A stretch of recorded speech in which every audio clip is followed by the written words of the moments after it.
This video is made possible by PlayerUnknown's Battlegrounds. Join the over 100 million players currently playing PUBG Mobile for free by clicking the link in the description. We as humans seem to be absolutely fascinated with violence and destruction. It appeals to something in our basest evolutionary core, and regardless of the time period, culture, or language, humans have expressed their desires for violence through sport. Even today, dozens of football players in the past 15 years have died from injuries they suffered during matches, and many more have died during inherently violent sports like boxing. Of course, none of these sports are intended to cause people to die. Whenever that happens, it's an unfortunate side effect of the game. But what if that wasn't the case? Could a violent battle royale type of game similar to PUBG happen today in the modern world with real violence and real consequences? Of course, there is a lot of precedent in our past for something like this happening. Take the gladiatorial games in ancient Rome as probably the most infamous example of something similar. These death games went on for 1,000 years across the Roman Republic and Empire, and were wildly popular.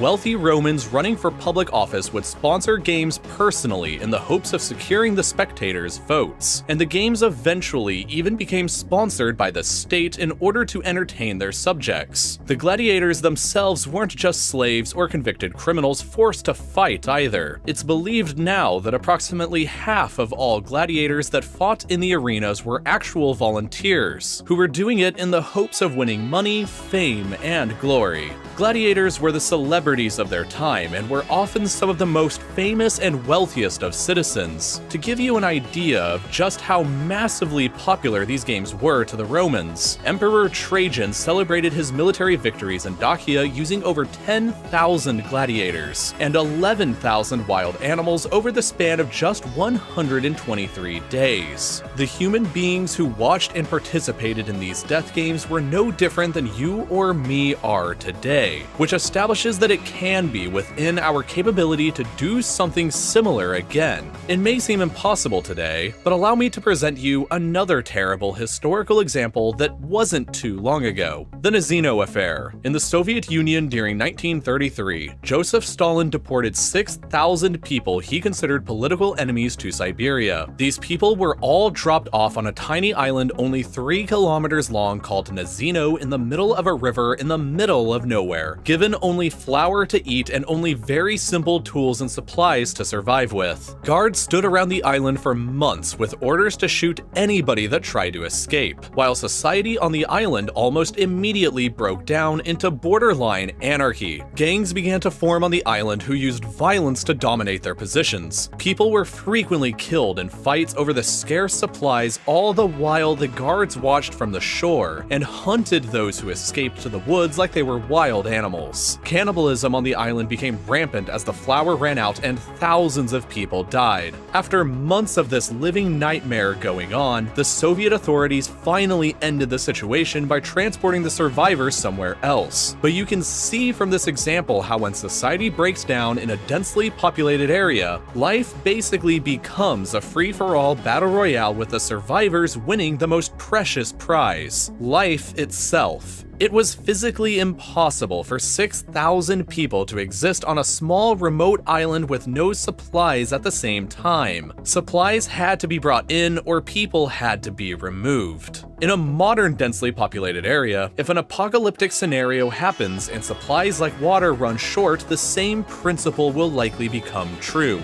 That is the most likely way that I could ever see a situation like PUBG happening in the real world. But there is another weird example that's even more recent. In 2016, a Russian businessman named Yevgeny Pyatkovsky proposed a new survival reality TV program that he called Game 2 Winter, set to air in July 2017. The show was going to take 30 participants divided between 15 men and 15 women to a remote island in the middle of a river in Siberia, just like Nazino, and leave them there for a 9-month survival mission for a $1.7 million cash prize. All of the participants were supposed to sign death waivers and agree not to hold the show responsible for any criminal activity that happened while there. Perhaps this quote from Pyatkovsky himself summarizes what this show would have actually been like. We will refuse any claim of participants even if they were to be killed or raped. We will have nothing to do with this. This will be spelled out in a document to be signed by the participant before the start of the show. We will not intervene into relations between participants nor monitor their sexual life either, and our cameras will not be able to follow every move in every corner of the island. Comments like these, and the fact that the rules allowed for murder to take place, sparked international outrage, despite the fact that 340 people actually signed up to participate on it. Perhaps like the gladiators of ancient Rome, some of us really aren't as different from them as we may like to think. But probably due to this enormous backlash, Kwiatkowski eventually claimed the whole thing was just a social experiment and a publicity stunt, which I think reveals the truth that a PUBG-style deathmatch game just couldn't possibly happen in real life with current social norms. The backlash and legal issues would just be too much for it to take place, and that's certainly for the best. The best way to enjoy a battle royale type of game is to play it virtually where your actual life isn't really on the line, and PUBG Mobile is a great way to experience that. The game is completely free and available to download on both Android and iOS, and features the same 100-player all-out battles that the PC and console versions have.